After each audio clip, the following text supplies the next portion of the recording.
In this series, I'm going to help you make your own Allsky camera using freeware software and a Raspberry Pi computer so that you can take beautiful 360-degree images of the night sky, possibly catching cloud activity, the moon, light pollution, meteors, you name it. Let's have some fun.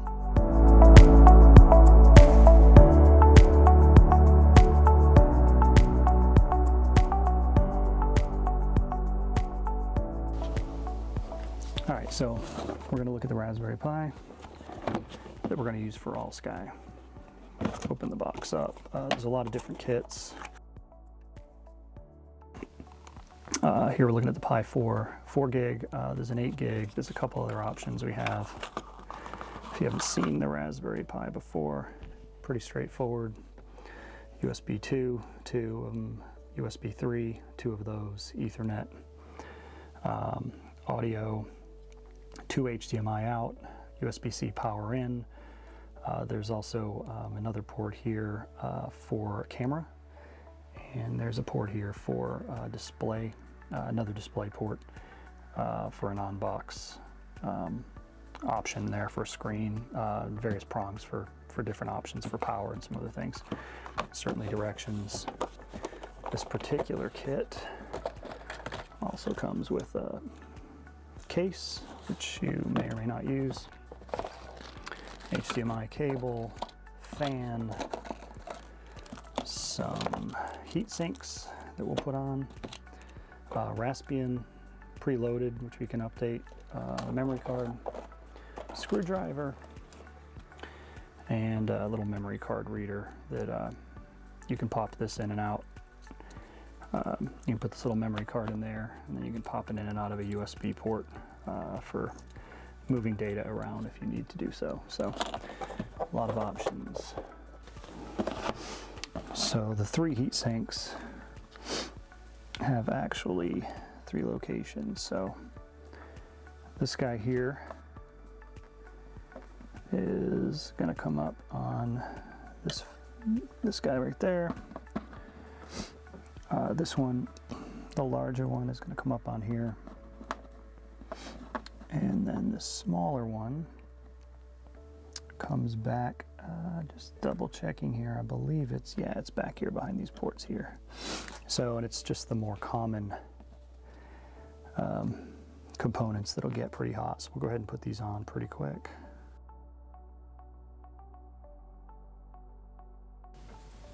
We've got those on. That was pretty straightforward. We're going to go ahead and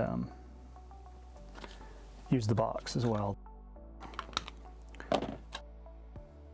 So we can go ahead and move forward. You can see there's multiple options here, but we've got all our ports this way and then our USB and LAN port, so it's pretty easy to line up. There are some screw holes here for the supplied screw, so it's pretty easy to line up with the board holes. Again, you don't want to bang it around too much, but at the same time, don't worry about hurting it. You're going to be fine. Make sure you get that audio port to come through, and everything should line up. Once that happens, more or less, you get these other ports coming through the holes, and it should just sit right down in there. So now we'll go ahead and do this pretty quick.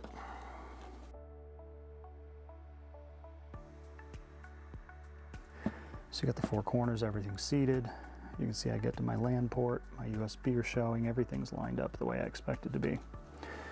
Now that this is in here, I can actually go ahead and get the memory card in. Now, do be a little bit careful with this guy. There is a slot. So we're going to go ahead and pop it in here. Face up like that. Push it in. We're good. We should be good now. So we've got that card in there. Clean up a little bit.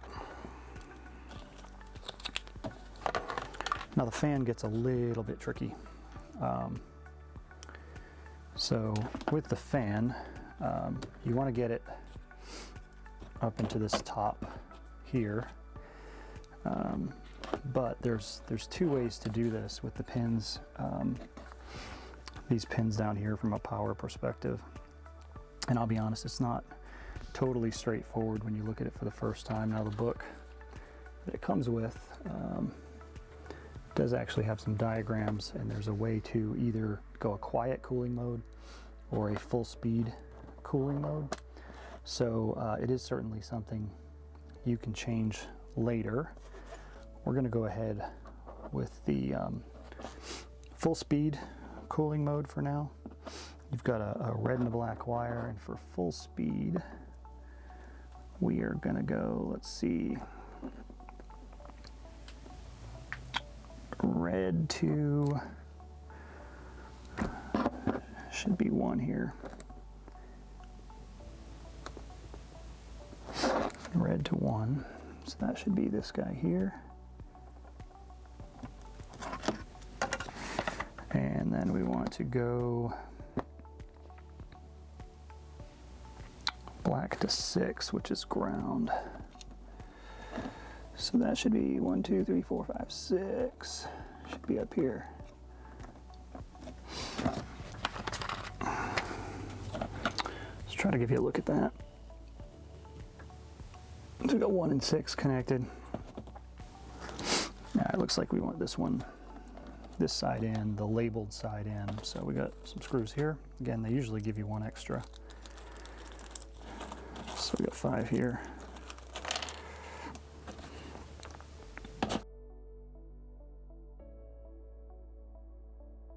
Let's go ahead and throw everything back in here. And that's more or less what it takes to put this thing together. So we can seal it up. And now you've got an all-purpose Raspberry Pi ready to go. And we are on to the next piece of the puzzle, which will be loading the software on it for Allsky. Okay, now we've got the Raspberry Pi booted up, just coming out HDMI. Once it's booted, for the first time, you have to go in and set some basic configuration, country, language, time zone. So I'm going to go ahead and do this quickly. I'm also going to tell it to use English language and a US keyboard. Click Next. Now don't expect the Pi to be as fast as your Windows computer, but it's certainly not that bad. So you're going to have to set your password. This password is for the Pi user. So there's a Pi account you use to log in via SSH, etc. So we'll set that password. And we can just move forward here. Now it's going to look for wireless networks. I'm going to go ahead and connect to a home network here, enter the password. It can take a little bit of time the first time to connect to Wi-Fi. So if you move on too fast after this step, make sure the Wi-Fi icon in the top right corner there is no longer flashing, doesn't look like it's connecting. You should just see the solid icon. So in a second here, you can see, yep, Wi-Fi is connected. Now we can go ahead and move forward with the software update. You can do software update from command line. I'll show you that here after we get out of the GUI. So I skipped through that pretty quick. That will actually take some time. So be prepared to sit and wait. So we'll go ahead and proceed. Now that the update's done, we can go ahead and restart the Raspberry Pi 4B. And the reboot has occurred. I sped that up as well. So now that we are here at the desktop and we are connected to Wi-Fi after the reboot, let's find our IP address. There are other ways to do this. I'm going to use ifconfig. I'll find my WLAN 0 adapter and I can see my address is 192.168.145. You can also probably pull this out of your home access point, your home AP. So now that I have that, I'm going to move back over to my Mac and we are going to SSH in using that Pi account. So simply SSH Pi at 192.168.145. It'll ask me for whether or not I'm willing to continue connecting using the fingerprint. I'll say yes, I'll enter my password, and we're in. So I'll show you briefly here how you could do an update from the command line. So we'll use apt, so we'll do an update to update the packages with sudo apt update. We'll update the package list, and then we'll go ahead and do a full upgrade. Now this should only take a second because we have already done this in the UI just moments ago, but it may be something you want to do from time to time. So that's done, we're good. We've got some packages we could remove, but we're going to leave them. So now we can proceed into adding the Allsky software. Now we're going to pull this Allsky software from GitHub. Thomas's GitHub site, the link is on the screen. Once you're here, you can see it is pretty active. We've had updates even within the last few days. You can scroll down and get a lot of information. Specifically, what we care about is the installation right at the top. And to do that, we're going to make sure we have Git installed so that we can pull this from Git. So we'll first make sure that package is in place. And it's already installed, we're good to go. So now we can just proceed with the rest of the install. So we're going to clone that GitHub location. So we're going to git clone -- recursive, and then the link to that Git.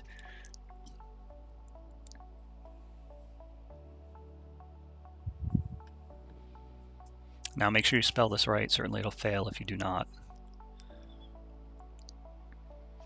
Now once you have pressed enter here, it will begin to clone that. So it's going to copy all those objects, going to create the directory structure, and that shouldn't take too long, but once we're there we can check it out and see what's in the Allsky folder that's there. You see there's a lot of folders, a lot of files that have been cloned and pulled down. So now we're going to go ahead and do the install, and we're in the Allsky folder, so we're going to do the install sh that came along with the cloned files. This will take quite a bit of time, so it's going to go ahead and complete the install, configure your system. I'm speeding this up quite a bit because there's a lot of packages that are getting installed. Now when that's done, it will prompt you for a reboot.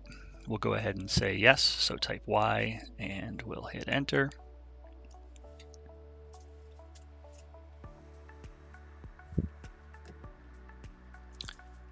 Now the reboot will occur and we'll SSH back in. The reboot should be pretty quick, so you can give it just a few seconds and then try to SSH back in. When it's up, it'll prompt you for a password. Enter that Pi password you set earlier. Now that you're in, we can do some basic configuration. So the first thing we're going to do here is the GUI install. I know most of you probably prefer the GUI. You can run this completely from command line, but the GUI is nice. It gives you some more output via web browser. I'm also changing the name of the system to PiSky, so I'm going to add PiSky to the end of the GUI install command. Actually, I have to go retype this. I'm not in the Allsky folder, so I'm going to append the Allsky folder here. Once I rebooted, we went back to the home directory. So you'll notice here again, I went to Allsky GUI folder, ran a new install sh to install the GUI, which installs additional components. And because I passed PiSky to the end, that is going to be the new name of the system. When that's done, I can do another reboot by typing yes.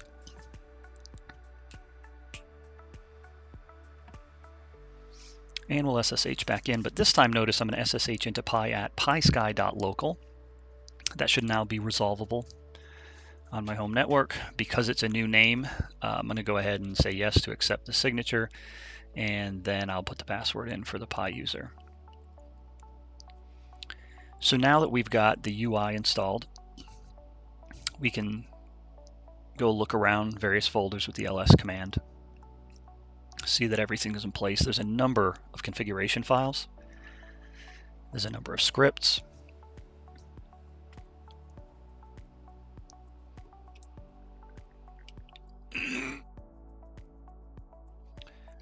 but because the GUI is installed, we're going to move back over there.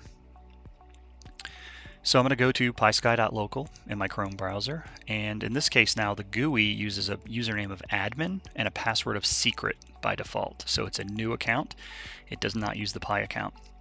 Now my camera is not yet connected, so I don't have any live view, but I can go to camera settings and make some configuration changes. You probably want to set your latitude and longitude minimally, but there's several other settings you could configure here as well. So I'll go ahead and make these settings in the configuration file directly from the UI, and then I will save the changes. So those are saved, and those are in place and ready to go. So we should be good from that perspective. But there are a number of other files available, and the GUI does give you a way to look at those. The one you're probably going to need to change is the config.sh, potentially FTP settings if you're going to send the files off, etc. If you do want to FTP off, you'll have to change the upload values here from false to true. All of this is documented on the website. When you create a time lapse at the end of the night, it defaults to 25 frames per second. I like to slow it down a little bit, so I move it down to about 17. And there's a number of other things you can do here.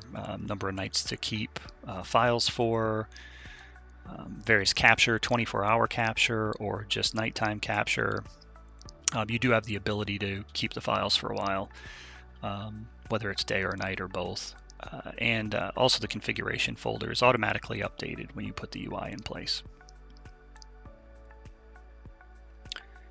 So again, there's a number of files here. You can just click to jump into them. Most of them don't need changes. So config.sh will need some level of modification, most likely.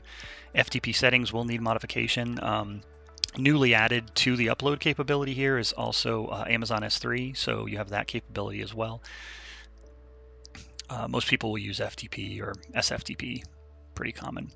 You can also, from the UI, go into the connection status. You can see your system's configuration, link quality of Wi-Fi, temperature, a whole lot of other information. So that's the configuration. The system actually has the temperature side.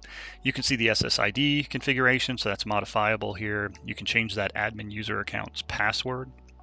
By default, again, it is secret. And on the system tab, again, this is where we can see memory usage, CPU temperature.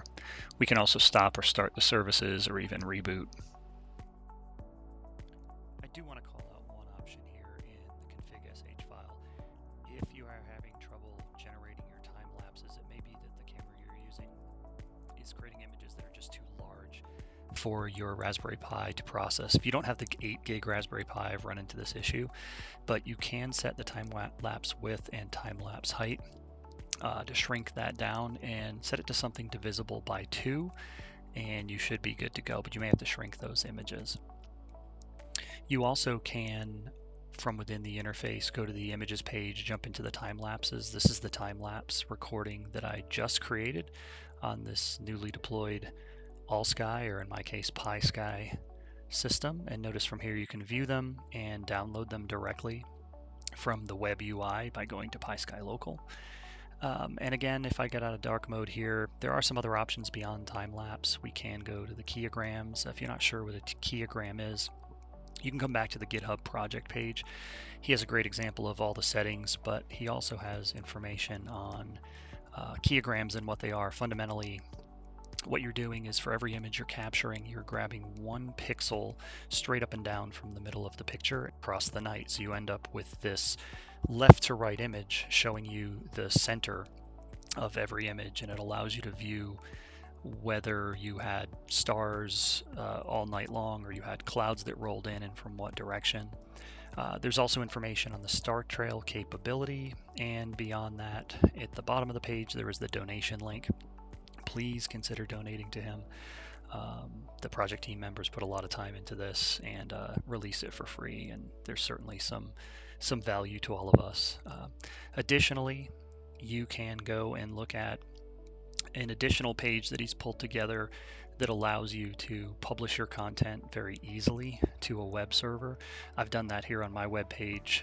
So if I go to patriotastro.com, I've deployed the web server component that allows me to, using the FTP settings, capability, upload the latest image all night long to my website for people to view, as well as push the keyograms, star trails, time lapses out there for people to view as well.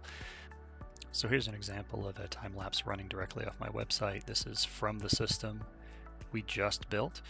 It's a very short time lapse, but again, you can see the clouds, you can see what's happening, and anyone in the world can check the website and see it as well. It does store up to 14 days by default, so I can go back and look at historical nights. I don't get a chance to look at it every evening, but you can see what's out there, see what it was like on any given night, and compare it to images that I took that evening. And remember, it all started with this, right? So it started with a simple setup, Raspberry Pi, 5-volt power supply, and a camera that wasn't getting much use. And the goal now is to take this and make it a little bit cleaner, and that's what I'm going to do in the next video. I'm going to show you how to make a power box complete with a 12-volt battery, USB ports, and a number of other options should you desire to do so. So hopefully you enjoyed this. Come back for video 2, learn how to make that power box so you can take your Allsky camera with you.